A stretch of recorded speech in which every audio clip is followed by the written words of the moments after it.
Welcome to episode 10 of Off the Cuff, where we answer your questions about Lego. Today we're going to talk about disappointments, Lego ideas, space, and some of the new releases. If you have a question for us, please comment below so we can answer it next month. All right, let's jump into it. All right, let's do it. All right, our first question is, what 2023 and 2024 sets were a disappointment? I mean, there's one that I think is a huge disappointment that wasn't released, and that was the 2023 Indiana Jones, The Temple of the Doom set.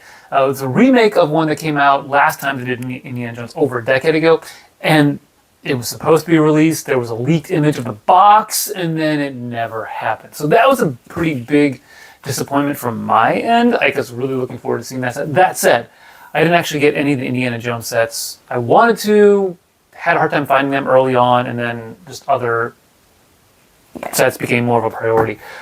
Some other disappointments, I was kind of disappointed by the Artemis launch set. Not disappointed in the sense of, it doesn't look great, but it's not that entertaining of a build. It doesn't look like it from all the pictures. And then watching some reviews online, especially Tiago Caterino, he criticized it for being very repetitive, and that's the take that I got from that. So that was disappointed in that one. Is there one that you actually bought and built that you were disappointed about? This is a really good question, because so there are two thoughts on this. Number one, we are middle class. We've released videos on this, so our Lego budget is fairly limited.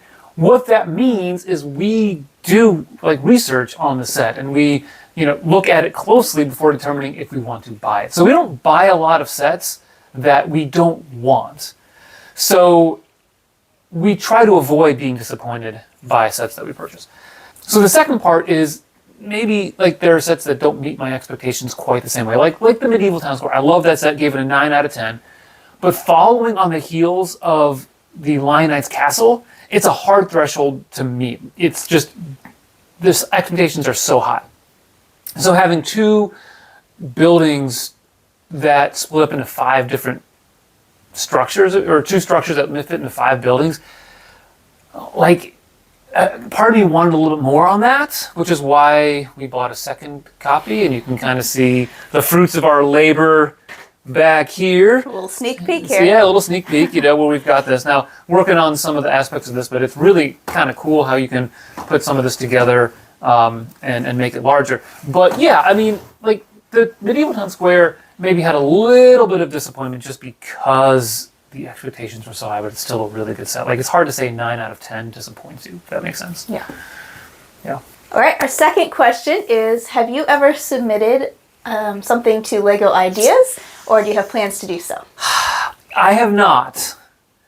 I've been wrestling with whether or not to do some Lego Ideas stuff. So we did a Guarded In remake that I think turned out really good.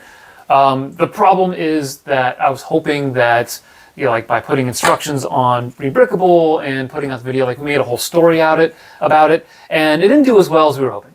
So, if the reception had been greater for that, then maybe I would have put it on there, because it's hard to, go from 0 to 60 on something. I wanted to build a little bit of momentum, and then if the video did well, really well for our channel, then go in and submit it to Lego Ideas.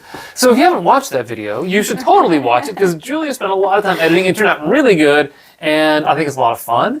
But I don't know. So I was thinking about that. I thought of doing some smaller builds, because one of the things that is interesting about Ideas is oftentimes they choose a lot of expensive builds. Not all of them, but some of them. And I kind of want something in the more affordable price range. So maybe some sort of castle diorama would be a project I've thought about doing. That would be kind of small, maybe on a 20 by 20 size, and kind of a vignette style thing. So I'm thinking about it, contemplating it, but we'll see. So maybe a vague plan. Yeah, that's being about as non-committal as I can possibly make. But yeah, I think I would like to do that at some point in time. I was hoping maybe with the Guarded In remake, maybe still. Comment down below if you really think we should make that an ideas project. But we'll see. Our next question is about space. So when you buy sets, it takes up a lot of space. And then when you buy a new set, what do? So this person has been bagging up sets to make room for the new set, and they want to know what we do. So we, for a long time, had this problem. Because until this fall, we didn't have display shelves. We have them now in our basement, and we can add on and get more. But yeah, we had the same problem that you did. So what I would oftentimes do is I would build a set, I'd have it on display, the kids would play with it for a while, and then I would take it apart. Or we'd find another space somewhere else that was less central. Yeah, we like some sets, like so the Hogwarts, the big Hogwarts castle, we got as a family for Christmas in 2018, and we've never taken it apart because I didn't want to put it in my collection because it's a family gift, and it's just cool to have on display. So that's the one that kind of survived. In fact, I even took apart all of my modular buildings. Like I had like 15 modulars in bags, and I kept all the parts separate from them, so I didn't put them in the whole collection. But that's a lot. Like, so. Yeah, you can see behind us we have lots of pieces parted out into storage drawers, but then there are other mostly large sets that have been kept in like gallon-sized Ziploc bags together. Modulars, and then the Harry Potter Diagon Alley. That's the only one, I think. And so to answer your question even more directly, like we run into that same problem that everyone else does. Like you only have a limited amount of space to display your sets. How do you choose which ones stay on, which ones get removed? Now we have some space left on our shelves that we can modify. We can like throw away instruction manuals if we want to, or recycle them because you can find them online. There are some, we have like a backlog of sets we haven't built, so we can move those somewhere else and put. So we have some space left, but yeah, I mean there's always a question of which sets get to be on display and which ones don't. Now I will say this again, because we are on a budget and we don't just have unlimited funds and Lego doesn't send us sets. If we want to build something with modern pieces and modern building techniques, we have to take apart the sets that we have. Like, that's just part of being a Lego fan. And so whenever I evaluate a set in a breakdown video or when we review a set, we're oftentimes thinking about multiple ways. Like, do you get value because of the pieces? Do you get value because it looks great on display? Like, there's different levels of value that you have. And so I'm always trying to think, like, is this a set that I would buy and display? Or is it a set that we might take apart, add to the collection, and be able to use those pieces for a creation later on down the line? Now, do you think we have too much Lego on display as we speak? It felt like for a while, I think before the shelving that we got, it felt like every available space in our house had a Lego set. Not every available available space. It would be space. on the top of our DVD console and on the top of a bookshelf and on our our side table, on the mantle of the fireplace. Like every available surface was covered. But now we moved all of our sets to those display shelves. So I have my surfaces back. She has her surfaces back. That's what she really wanted. It's a win for everybody. Our next few questions are about the new releases that have been announced recently. And the first one is in reference to Notre Dame. You had talked about how it's a lot of tan. What color would you prefer Notre Dame to be? Oh, I love tan. I love tan. Don't get me wrong. Like, I'm just saying, if you don't like tan, it's not your set. I love it. So I'm boring when it comes to my color scheme, honestly. Like, I really love tan, and I really love light gray. Sorry, light blay. I don't like black.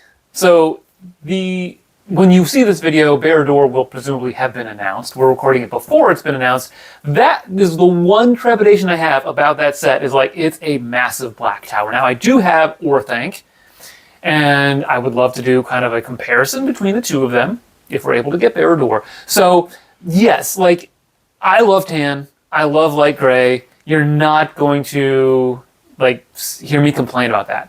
However, I understand that my color preferences in Lego bricks are not the same for everyone else. And so while some people really love, I don't know, olive green, not my cup of tea. In fact, I even did a video where I switched out the olive green in the Natural History Museum modular for other colors, just because I wanted to see what it looked like with the other colors. And spoiler alert, olive green did look pretty good Yeah. in the end compared to some of the other colors. I was like, wow, okay.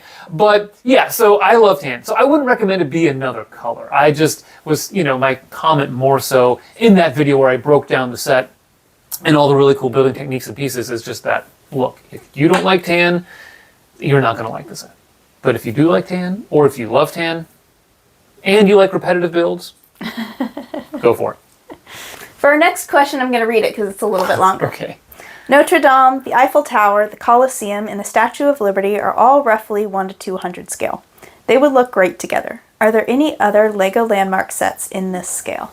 That's a good question. I don't have a lot of it. I actually don't have any of those that you mentioned there, and I don't have a ton of the landmark kind of sets. So I don't know if I have a good answer to that question, honestly. Like, there's some large sets that might be a similar scale, like Taj Mahal or the Titanic, but they wouldn't really go with Notre Dame. No, so I don't know. If someone knows out there that watches this, go ahead, comment down below. Just because I don't have all of those scales in my head, just because I don't have those sets as cool as they are. Yeah, sorry. All right, our final question. And I don't know if you'll know the answer to this one or not, but someone wants to know, why does LEGO keep making their arts sets exclusive? I'm guessing you mean exclusive by... Lego exclusive. Yeah, so only available at lego.com or Lego stores.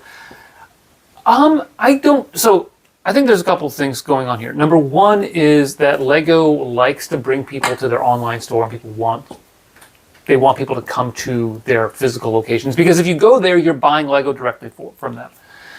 Lego had a long time done a series of sets. All the modulars used to be, and to a certain extent still are, what we call direct-to-consumer or D2C sets. And the idea behind that is you cut out the middleman, you don't send them to Walmart or Target or other distributors like that, and you just buy them directly from Lego.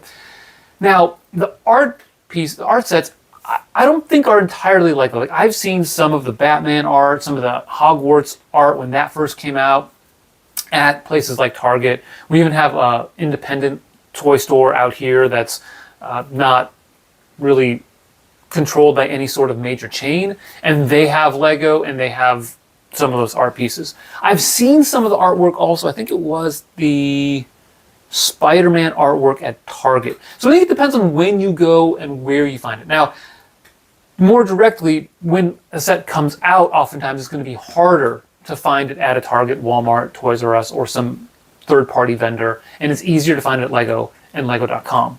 The drawback being, of course, because it's just been announced, you may not get there in time. You may not sign in on time. You may, not be logged into your Lego.com account at midnight when it comes out, right? And you may miss that set and the gift with purchase that comes with it. Or, of course, if you are too late in the line at the Lego store, sometimes there's a long queue. You might miss something. So I think they do it because they want to maybe control the pricing a little bit better. They can control access to the set a little bit better, and they can drive demand in their store and online where you might be prone to buy additional Lego purchases. So if you're an adult fan, I think that's the target for some of these sets, like the Great Wave. That was a great set. And then the new Mona Lisa? Mona Lisa is coming out. They're coming out in October with that one. And then the new Milky Way, that's what I was thinking of. Like, that's a kind of more of a 3D art piece. I think they're wanting to drive people to their stores and online to Lego.com for them to purchase other things. So that's my guess, but I could be wrong on that. That's all we have for today. Thanks for watching. Remember to comment below with any of those questions that you have so we can answer them for next month. Subscribe, like, and always remember to keep building together.